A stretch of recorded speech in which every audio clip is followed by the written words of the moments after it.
is, has your child got BCG? That is, everybody does that, at least in the circles I know. So why would a child be getting tuberculosis? And furthermore, why would an adult?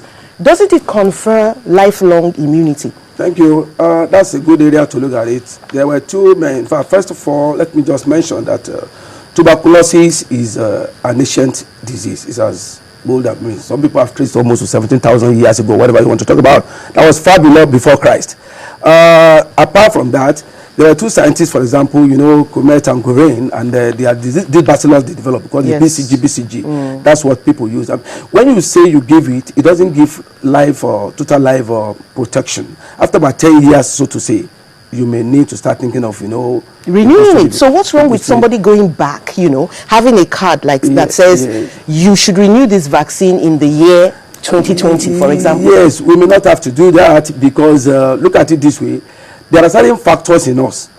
For example, if your nutritional status is good, you eat good food, you have healthy lifestyle, you don't smoke, for example, you're not given to alcohol consumption, you know, these are all risk factors. And you avoid all this overcrowding we're talking about, that kind of a thing. You know, tuberculosis and cigarette smoking, they have been tied together. And alcohol also, you know, all these things that can bring down the immunity.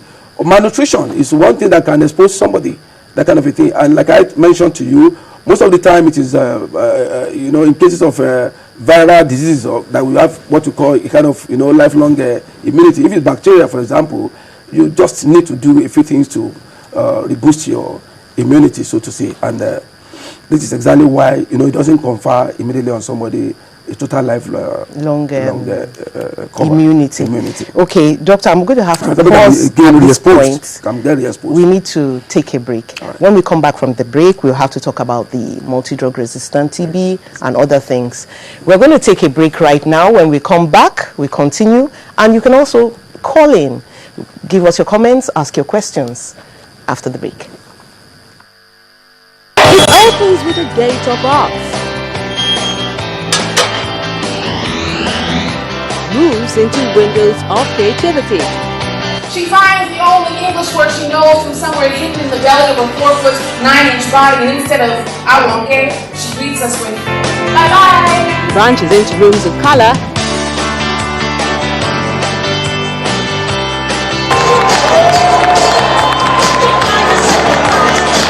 And ends with a roof of imagination.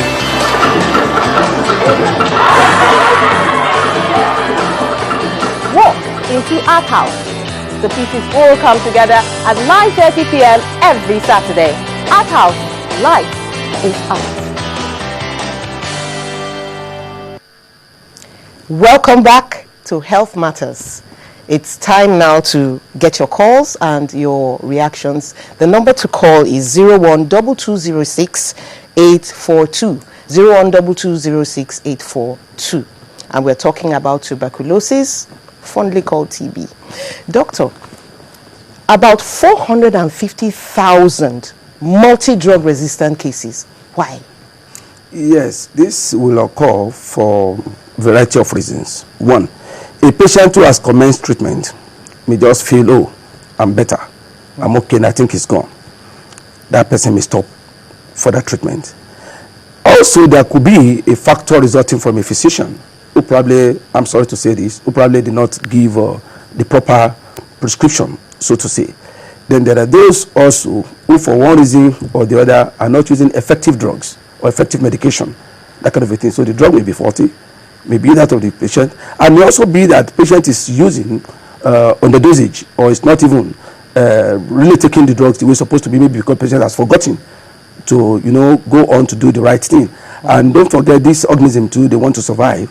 It's just like you spray your mosquito spray in a room, and then, you know, you don't do it adequately. So a lot of the factors are responsible for this multiple drug resistant tuberculosis.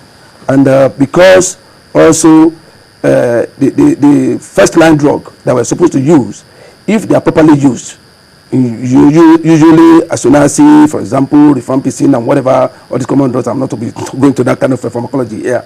If they are properly used as first-line drugs and, there is compliance and there is no issue of somebody forgetting, no issue of somebody assuming that, now I think I'm okay after a month or 2 month treatment, if you really do what you're supposed to do, you're not likely to develop this thing. And apart from that, there are people who already have multi-drug resistant problem who are now infecting freshers, for example, other people, and those people will develop from the onset this type of multi-drug resistant TB, even have been issue as a first sufferer, without them even having gone through the first line treatment, because the person who really infected them with multiple drug resistant strain tuberculosis, and the same model of infectivity is what you have for the first line people. It's also what you probably going to have for the second line victims. And you see, more often than not, look at it, management of the multiple drug resistant issues, must tell you, can be as terrible as management of cancer disease. But it can be managed. It can be handled. I can just mention, you see, the issue is, look at it carefully, the rigorous way and the kind of sacrifice you're really going to push in may be as terrible as you're managing a cancer disease. Furthermore, you mentioned treatment for a month or 2. Are we saying here that TB must be treated for more than 2 months? Of course. The minimum, even in the first instance, we about 6 months, for example, before you start talking of cases of complication. About 6 months, nothing less than that, even with the modern therapy for a formula, nothing short of that. And that's using the first line drugs. When people develop other problems, you're talking of treatment of 18 months, 24 months, that kind of a thing can be as, as that can be really tasking. And the drugs also, can be quite costly at the end of the day. So it really requires some budgetary allocation, for example, to tackle this problem. So it's a multifaceted issue. And don't forget also, it's the second killer infectious disease, for example, the world over.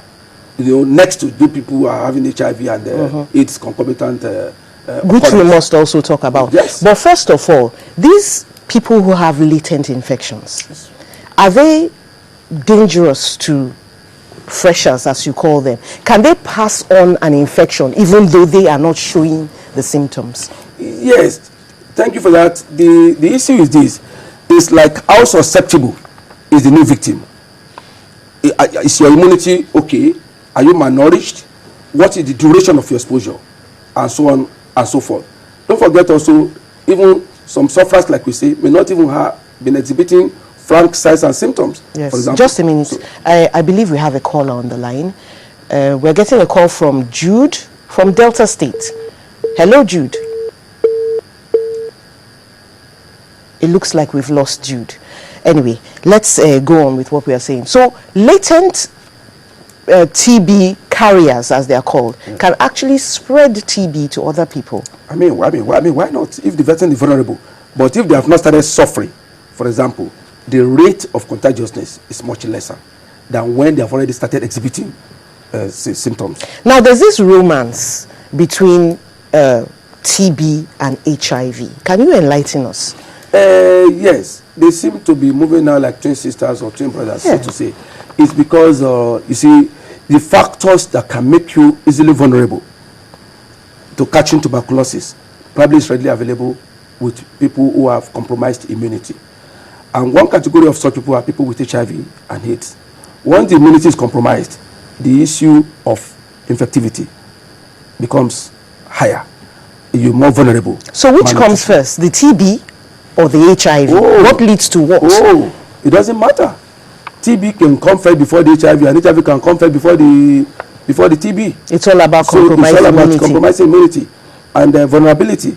And it's all about saying, look, you are a tool vulnerable to this. You get it? Because it's not just one condition responsible. All the conditions are there. But they are co-occurrence. For example, look at people with diabetes, mellitus, for example. They are more likely to even get tuberculosis. Anything that can compromise immunity on the long run, for example, can make it happen that somebody will develop tuberculosis. Yes. Now, this fever that people feel, I just want to know, this isn't really related to just tuberculosis. Is a fever always a dangerous sign? Is that something that should always show a red flag? Honestly speaking, one thing that's peculiar about this fever when it comes to tuberculosis, they tend to be in the evenings. You call it, and then night sweats can come in, chills, somebody just even below grade, but does not mean it's not an absolute situation. You don't